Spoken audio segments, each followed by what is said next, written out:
So, okay, we have time to move to the next sutta. Majjhima Nikaya 120, Sankharupapatti Sutta. Sankharupapatti Sutta. Here it says reappearance by aspiration. This Sankharupapatti consists of two words, Sankhara and Upapatti. Sankhara means volition or intention, and Upapatti means rebirth. So another translation is rebirth by volition, taking rebirth, where you want to be reborn according to your volition or intention. Thus have I heard. On one occasion, the Blessed One was living at Savatthi in Jeta's Grove, Anatha Pindika's park. There he addressed the monks thus, "Monks, Venerable Sir," they replied. The Blessed One said, "Monks, I shall teach you reappearance or rebirth in accordance with one's aspiration. Listen and attend closely to what I shall say." "Yes, Venerable Sir," the monks replied. The Blessed One said, "Hear, monks, a monk possesses faith, virtue, learning, generosity and wisdom. He thinks, oh, that on the dissolution of the body after death, I might reappear in the company of well-to-do nobles. He fixes his mind on that, establishes it, develops it.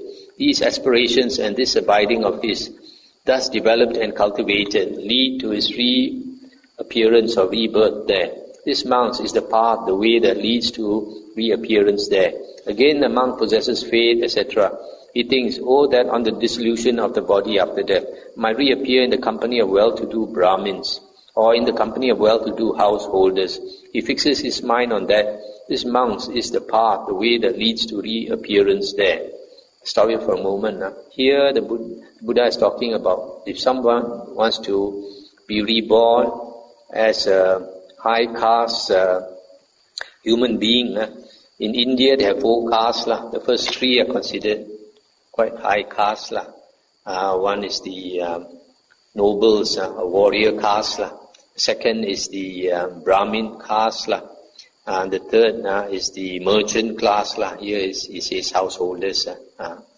So if you want to be reborn in this high caste human birth, the Buddha says these few things are necessary: faith, virtue, learning, generosity and wisdom. All these 5 things mentioned here, when we refer to the previous suttas we have read, the Buddha has said that if 2 persons want to be reborn in the same place, 4 things must be the same. Faith is one, virtue is another, virtue or lack of virtue, and then generosity and wisdom. So here the Buddha has added one more, is learning. Learning is knowledge of the Dhamma, much learning. So these 5 qualities. Also in some other sutta, the Buddha said that we want to repay our parents' kindness. We should teach them 4 things. One, to bring them to have faith in the triple gem, Buddha, Dhamma and Sangha. The second one is teach them to cultivate virtue or moral conduct. The third is teach them to be generous and like to be generous. And then the fourth, teach them to have wisdom by exposing them to the Dhamma. So the Buddha says, if we teach our parents these 4 things, then we repay our parents' kindness, which is very hard to repay. In fact, the Buddha says, if you teach them these 4 things, then you more than repay your parents' kindness. So those are the 4 things, but here the Buddha adds one more, much learning of the Dhamma. So if we have these 5 qualities, then we want to have a good human rebirth we can have in the next life. Again, a monk possesses faith, virtue, learning, generosity and wisdom. He hears that the gods of the heaven of the 4 great kings. Stop here for a moment. There is a sutta I forgot to mention, I think in the Anguttara Nikaya, where the Buddha says that 2 things are basic for rebirth back as a human being. One is charity or generosity. The other one is moral conduct or virtue. And the Buddha mentioned in that sutta that if a person develops these 2 things, generosity and moral conduct to a very low degree, it's very likely that he comes back as a human being in the next birth, but with very little luck, not under good circumstances. And if he develops these two things, generosity and moral conduct, to a medium degree, very likely he will come back as a human being with much luck, under very favorable circumstances. He'll be born, for example, with a healthy body, looking good, and in a rich family, and he can make his fortune very easily. And then these two things, if he develops it to a high degree, generosity and moral conduct, then it's very likely that he will be reborn in heaven, the Buddha says.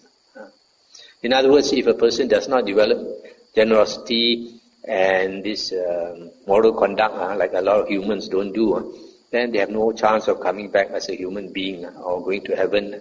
They'll be born in the woeful pains of rebirth.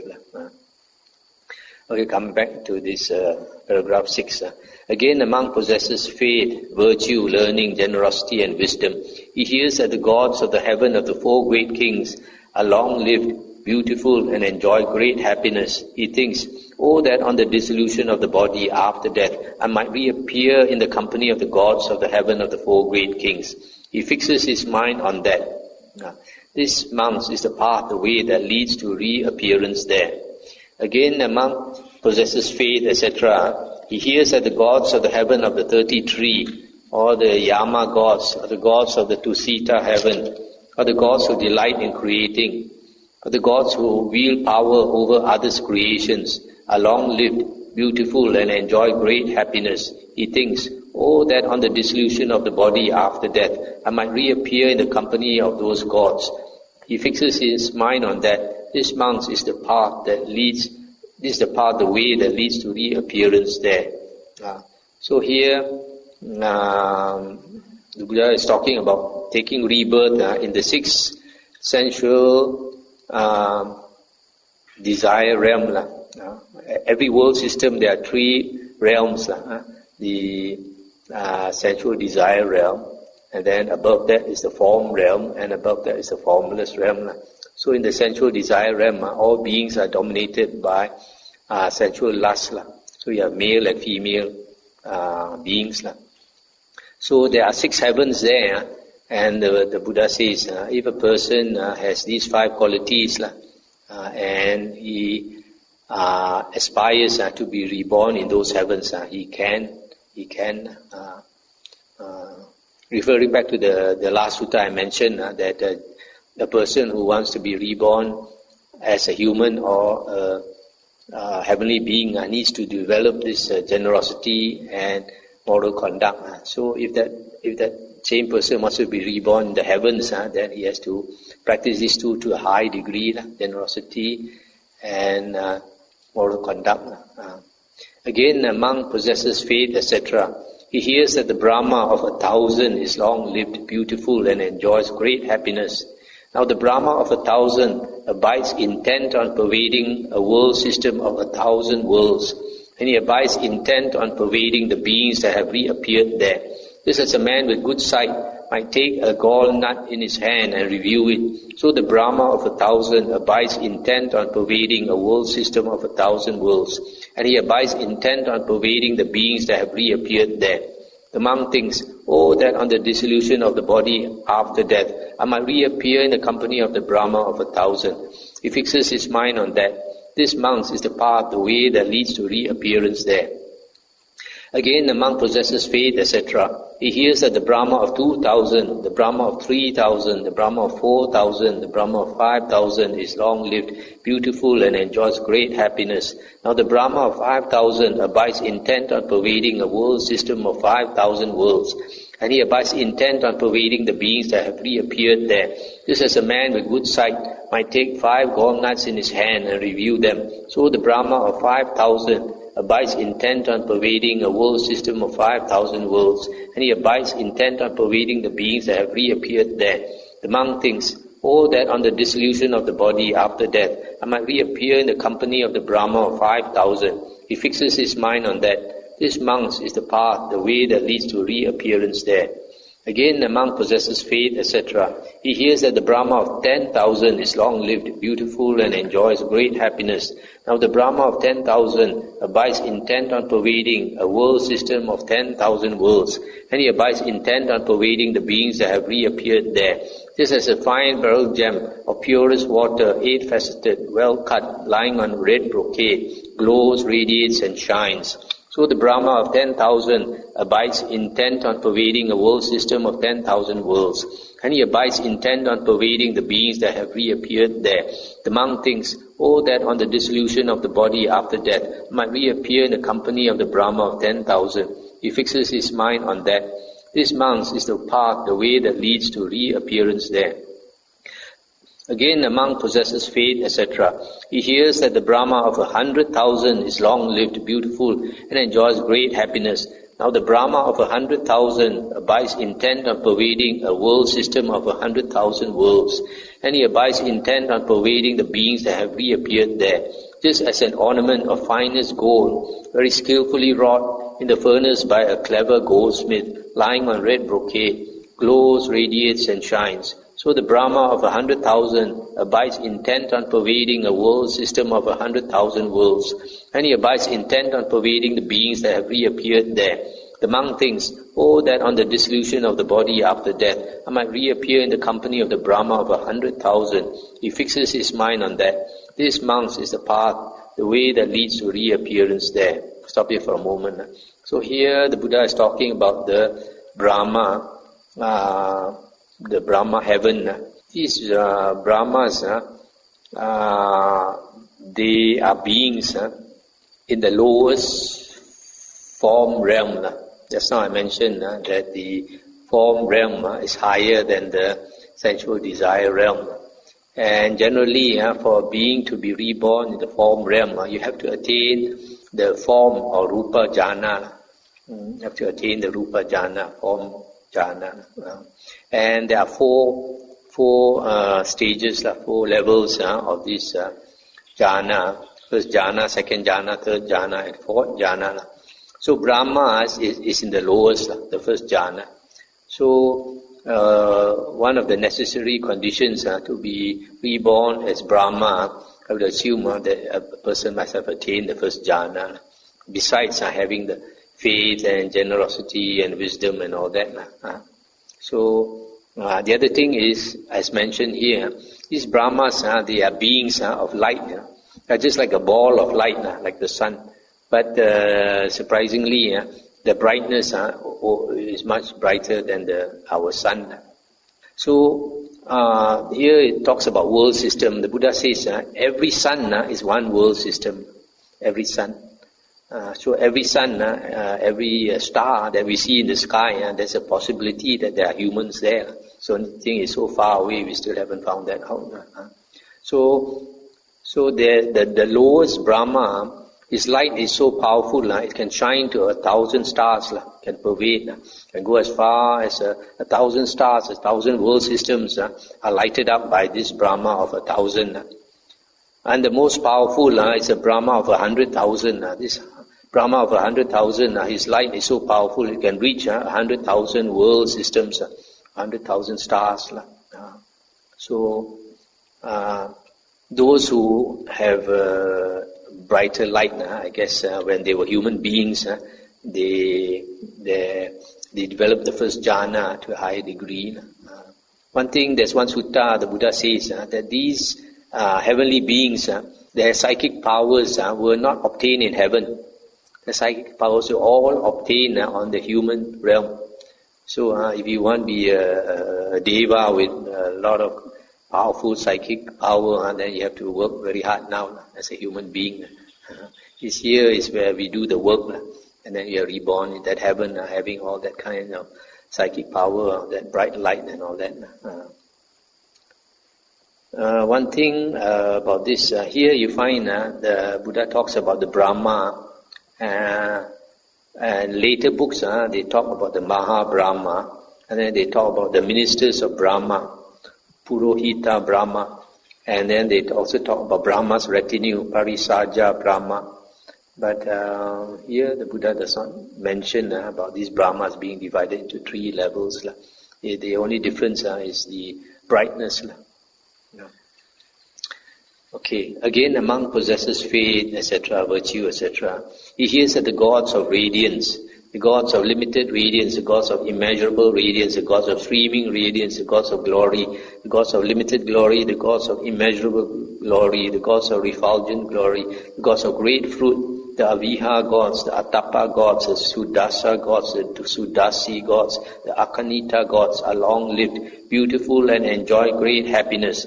He thinks, oh, that on the dissolution of the body after death, I might reappear in the company of the gods. He fixes his mind on that. This, monks, is the path, the way that leads to reappearance there. I'll stop here for a moment now. So here, the Buddha is talking about the 2nd jhana heaven, the 3rd jhana heaven, and the 4th jhana heaven. The 2nd jhana heaven is called the Abhasara, the gods of radiance. Radiance here is a translation for Abhasara.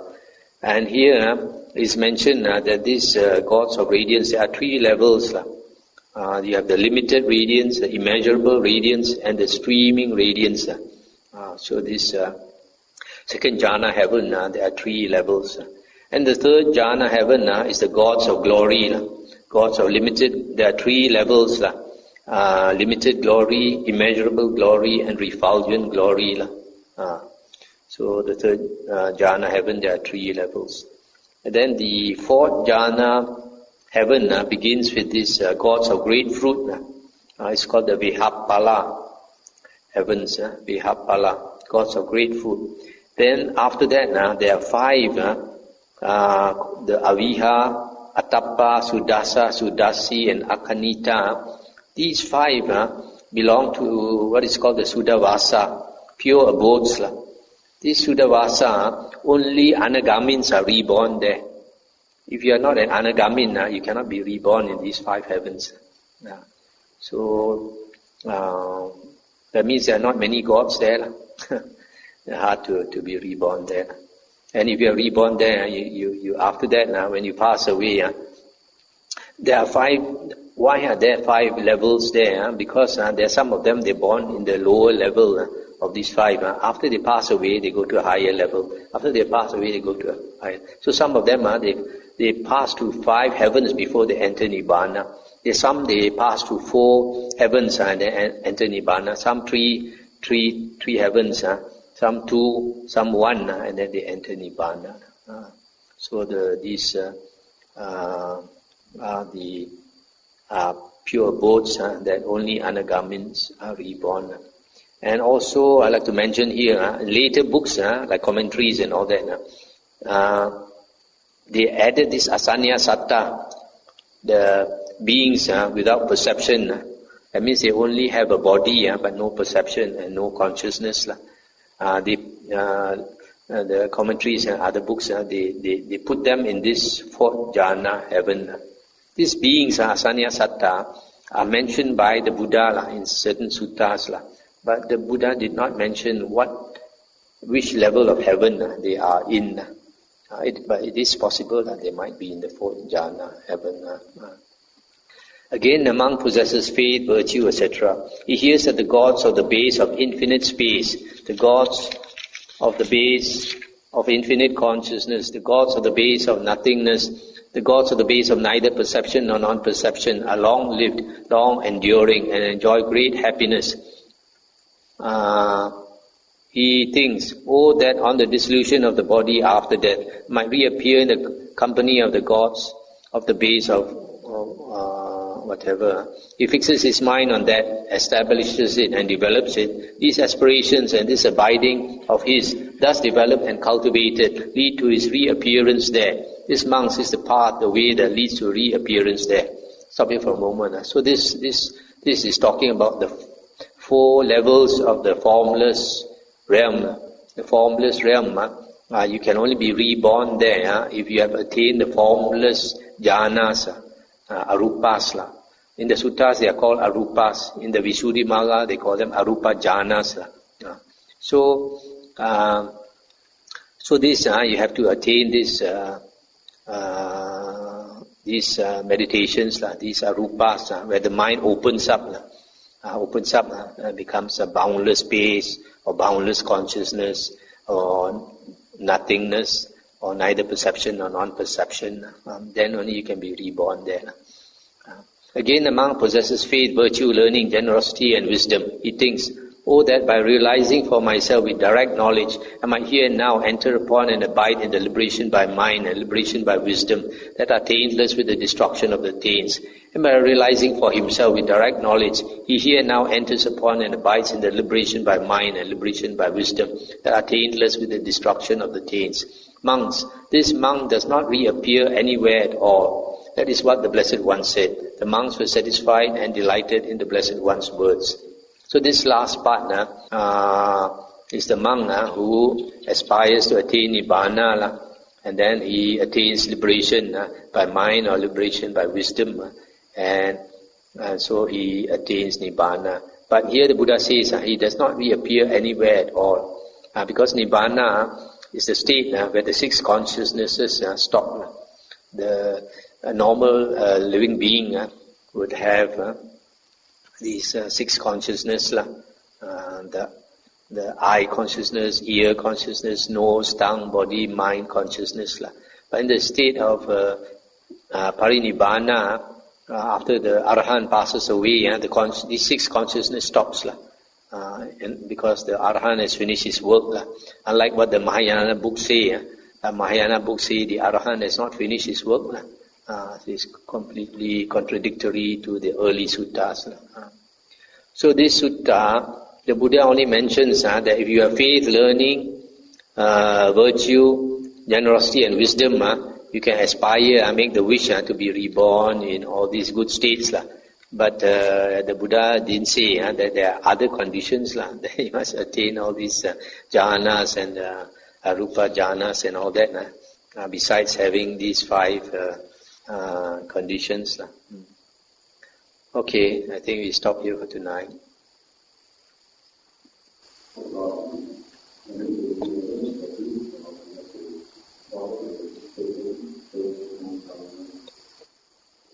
It depends. If you want to chant the 32 parts of the body, you can rearrange them anywhere, any order you want. But they have been put in this order because the first half of it, roughly, are the earth element, the harder parts of the body, and the second half are all the liquids. You see, like bile, phlegm, pus, blood, sweat, fat, tear, grease, spittle, snot, all to the joint, oil of the joint, urine. This refers to the liquid part. Can we end here? There's no more question.